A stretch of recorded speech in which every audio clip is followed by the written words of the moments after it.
Terre cachée, au-delà de l'Antarctique, la poursuite du voyage de William Morris entre les planètes interconnectées. Chapitre 7. Les arbres pétrifiés, les géants du Sud et le lien avec l'humanité de la 5e génération. Pourquoi les géants Anakim et d'autres races de géants ont-ils décidé d'aider à la libération de l'humanité? C'est une grande question qui a hanté mon esprit encore et encore tout au long de mes études ici, dans ces terres, avec les frères ancestraux qui m'ont réservé, dès le début, un accueil chaleureux.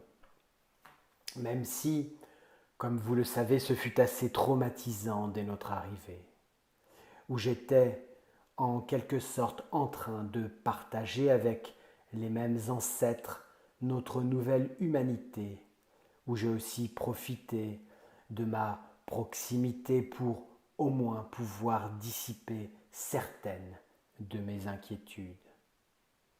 Alors qu'on pouvait comprendre que les Anakim voyaient simplement l'occasion de s'infiltrer à un moment propice lors de cette confrontation entre les conquérants eux-mêmes, la guerre Custodian Anunnaki, il est vrai aussi que beaucoup a été risqué dans ce mouvement de saut en enfer, même par des êtres qui n'étaient peut-être même pas conscients de leur véritable identité, leur véritable essence. J'ai senti que quelque chose devait les motiver au-delà de ce qui était expliqué superficiellement et de la compréhension que chacun aurait pu acquérir de ce fait. Shiki a su me donner la réponse quelque temps plus tard. Après mon insistance permanente pour pouvoir la contacter encore une fois, j'ai eu besoin de lui poser plusieurs questions. Et une nuit est enfin venue, ce que je désirais tant. Shiki m'a avoué que les Anakim, ou géants du Sud, ont du sang humain qui coule dans leurs veines depuis un passé lointain. Au cours de la 5e génération, c'est-à-dire avant les ancêtres, et que, à son tour, ce même sang que certains partagent également avec une autre race de géants plus primitive, il y a un lien direct avec les terres d'Asgard.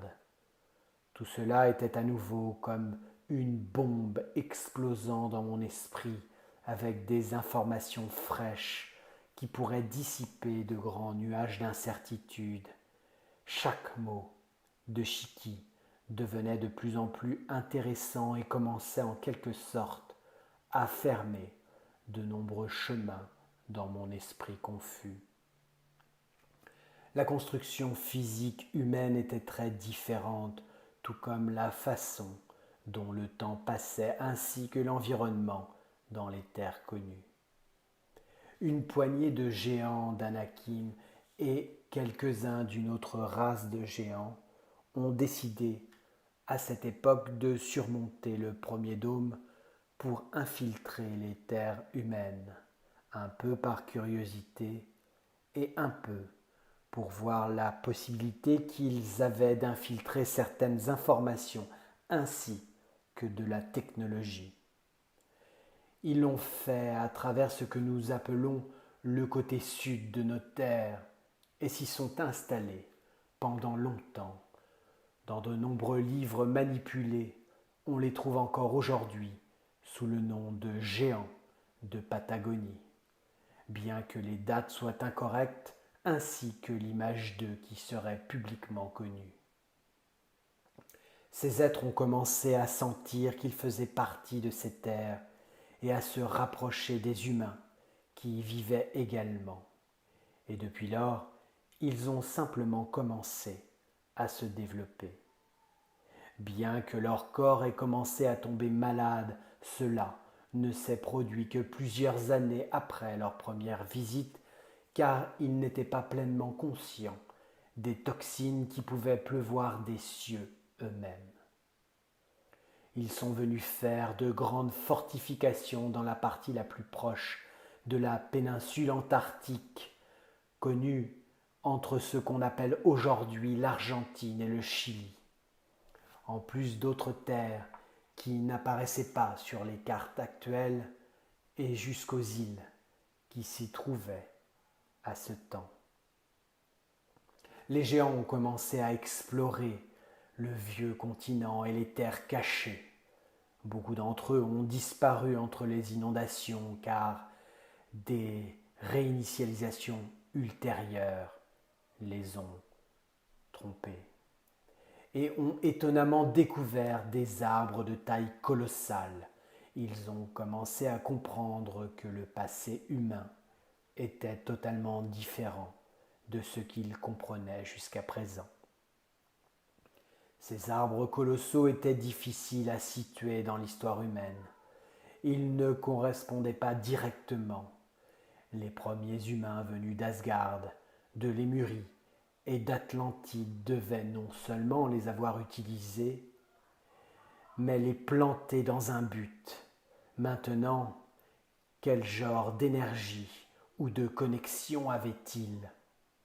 Ont-ils utilisé d'une manière ou d'une autre comme portail pour cacher un autre type de technologie qui avait donné ses graines ou ses connaissances pour obtenir ces arbres mystérieux aux anciens humains. De nombreuses questions ont plané autour de cette question et les géants sont sûrement arrivés à une conclusion. Pour cette raison, ils ont décidé de s'y installer et même d'agrandir leur population sans attirer pour autant l'attention des custodians au pouvoir. Peut-être que leur réponse était enracinée dans le début de l'humanité et de son lien avec les terres célestes. Les arbres, lors de cette réinitialisation, ont été abattus, détruits, brûlés, pulvérisés ou pétrifiés avec la technologie custodienne. Beaucoup d'entre eux que nous trouvons aujourd'hui le long des continents connus. Beaucoup d'autres sont pris comme de simples collines, montagnes ou même des chaînes de montagnes.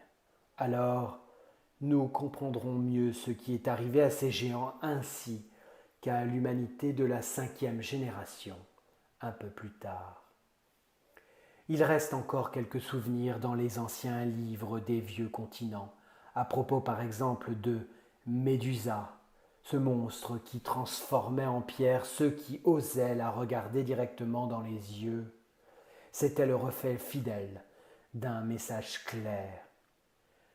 Celui qui tirait la voile du dôme sombre serait de pierre pour l'éternité. En plus d'être métaphorique, l'idée que des êtres pourraient être pétrifiés est en quelque sorte établie dans les terres connues, mais certainement toujours sous forme de mythologie ou d'histoire éloignée de la réalité. Il est assez complexe de comprendre que des êtres géants ou des titans ont également été pétrifiés au fil des générations humaines. Peut-être que beaucoup d'entre eux ont cherché à libérer la source pour que les royaumes retrouvent leur paix. N'oublions pas que les parasites colonisateurs ont bientôt envahi de nombreux mondes, même lorsque les êtres de chaque environnement se développaient. Par conséquent, ils étaient facilement accessibles pour les conquérir presque tous, avec des exceptions bien sûr, mais tôt ou tard, ils obtiendraient le pouvoir qu'ils ont aujourd'hui.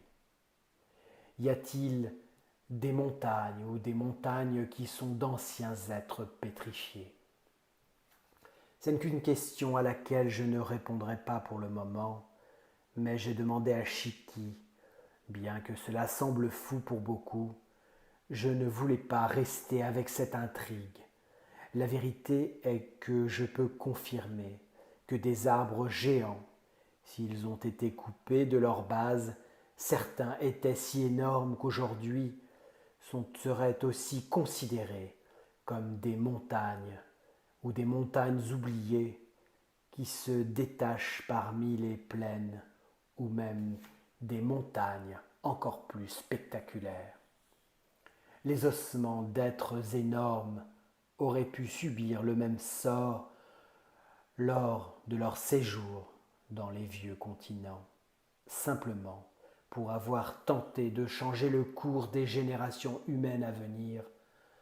Nombre de ces arbres colossaux ont été utilisés comme forme de transfert de matière ou mieux dit, des portails naturels vers des terres lointaines ou cachées.